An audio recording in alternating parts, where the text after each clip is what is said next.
sisters, both of whom were simple girls, and though not destitute of some pretensions to beauty themselves, in no wise to be compared with her, were at the moment employed in knotting the ribands in her hair, and adjusting the azure surcoat. Attentively watching these proceedings sat on a stool placed in a corner a little girl, some 9 or 10 years old, with a basket of flowers on her knee.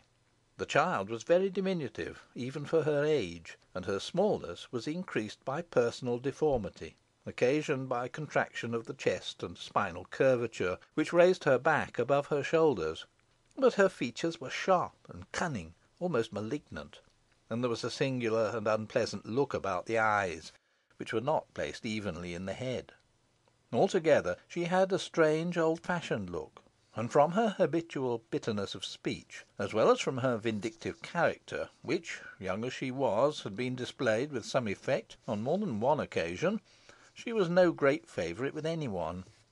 It was curious now to watch the eager and envious interest she took in the progress of her sister's adornment, for such was the degree of relationship in which she stood to the May Queen; and when the surcoat was finally adjusted, and the last riband tied, she broke forth, having hitherto preserved a sullen silence.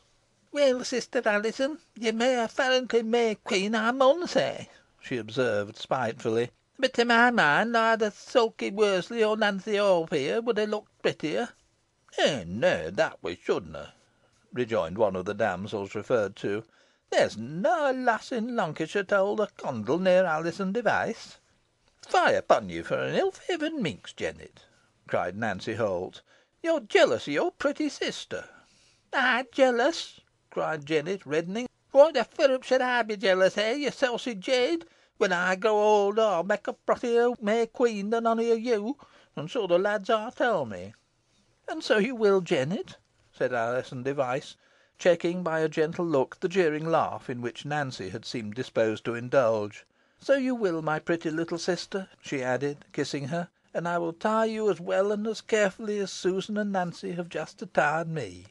"Mayhap I shanna live till then," rejoined Jennet, peevishly; "and when I'm dead and gone, and laid in the cold churchyard, you and they will be sorry for having worrited me so." "I have never intentionally vexed you, Jennet, love," said Alizon, "and I am sure these two girls love you dearly." "Ay, we make allowances for a few tempers," observed Susan Worseley, "for we know that ailments and deformities are sure to make folk fretful." "Ah, there it is!" cried Jennet, sharply. "My high shoulders and my small size are always thrown in my face, but I grow tall i' time, and get straight ay, straighter than you, Suky, with your broad back and short neck. Boh if I dunna, what matters it? I shall be feared at any rate ay, feared, wenches, by you both." "No doubt on it, thou little good for nothing piece of mischief," muttered Susan. "What's that you say, Suky?"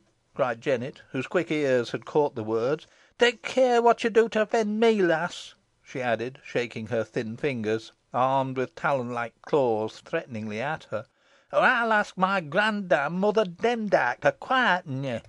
At the mention of this name a sudden shade came over Susan's countenance.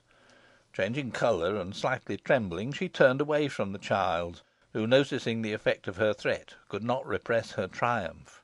But again Alizon interposed. "Do not be alarmed, Susan," she said. "My grandmother will never harm you, I am sure.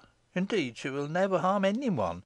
And do not heed what little Jennet says, for she is not aware of the effect of her own words, or of the injury they might do to our grandmother if repeated." "I dunna wish to repeat them, or to think of 'em," sobbed Susan. "That's good that's kind of you, Susan," replied Alizon, taking her hand. "Do not be cross any more, Jennet. You see you have made her weep." "I'm glad on it," rejoined the little girl, laughing. "Let her cry on. It'll do her good, and teach her to mend her manners, and ne'er offend me again." "I didna mean to offend you, Jennet," sobbed Susan; "but you're so ridden and marred, a body canna speak to please you." "Well, if you confess your fault, I'm satisfied," said the little girl; "boh let it be a lesson to you, Suky, to keep guard o' your tongue i' future." "It shall, I promise you," replied Susan, drying her eyes. At this moment a door opened, and a woman entered from an inner room, having a high crowned, conical shaped hat on her head, and broad white pinners over her cheeks. Her dress was of dark red camlet, with high-heeled shoes. She stooped slightly, and being rather lame, supported herself on a crutch-handled stick. In age she might be between 40 and 50, but she looked much older, and her features were not at all prepossessing, from a hooked nose and chin, while their sinister effect was increased by a formation of the eyes similar to that in Jennet, only more strongly noticeable in her case. This woman was Elizabeth Device, widow of John Device, about whose death there was a mystery to be inquired into hereafter, and mother of Alizon and Jennet, though how she came to have a daughter so unlike herself in all respects as the former, no one could conceive. But so it was. "So you ha' donned your finery at last, Alizon," said Elizabeth. "Your brother Jem has just run up to say that Rushcart has set out, and that Robin Hood and his merry men are coming for their queen." "And their queen is quite ready for them," replied Alizon, moving towards the door. "Nay, let's have a look at you first, wench," cried Elizabeth, staying her. "Fine feathers make fine birds. I warrant me now you'll getten these May gewgaws on, you fancy yourself a queen in earnest." "A queen of a day, mother a queen of a little village festival nothing more," replied Alizon. "Oh, if I were a queen in right earnest, or even a great lady!" "What would you do?" demanded Elizabeth Device, sourly. "I'd make you rich, mother, and build you a grand house to live in much grander than Brownsholme, or Downham, or Middleton." "Pity you're ne'er a queen, then, Alizon," replied Elizabeth, relaxing her harsh features into a wintry smile. "What would you do for me, Alizon, if you were a queen?" asked little Jennet, looking up at her. "Why, let me see. I'd indulge every one of your whims and wishes. You should only needs ask to have." "Pooh! You'd never content her," observed Elizabeth, testily. "It's na your way to try and content me, mother, even when you might," rejoined Jennet, who, if she loved few people, loved her mother least of all, and never lost an opportunity of testifying her dislike to her. "Oh, a ponty little wasp!" cried her mother. "Thou deserves nowt but what thou dostna get often enough a good whipping." "You hanna told us what you'd do for yourself if you were a great lady, Alizon," interposed Susan. "Oh, I hadn't thought about myself," replied the other, laughing. "I can tell you what she'd do, Sukey," replied little Jennet, knowingly. "She'd marry Master Richard Assheton of Middleton." "Jennet!" exclaimed Alizon, blushing crimson. "It's true," replied the little girl. "You know you would, Alizon. Look at her face," she added, with a screaming laugh. "Hold your tongue, little plague," cried Elizabeth, rapping her knuckles with her stick, "and behave thyself, or thou shanna go out to the wake." Jennet dealt her mother a bitterly vindictive look, but she neither uttered cry nor made remark. In the momentary silence that ensued, the blithe jingling of bells was heard, accompanied by the merry sound of tabor and pipe. "Ah! here come the rush cart and the morris dancers," cried Alizon, rushing joyously to the window, which, being left partly opened, admitted the scent of the woodbine and eglantine, by which it was overgrown, as well as the humming sound of the bees by which the flowers were invaded.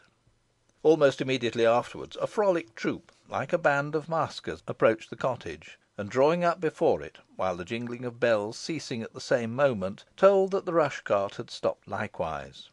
Chief among the party was Robin Hood, clad in a suit of Lincoln green, with a sheaf of arrows at his back, a bugle dangling from his baldric, a bow in his hand, and a broad leaved green hat on his head, looped up on one side, and decorated with a heron's feather.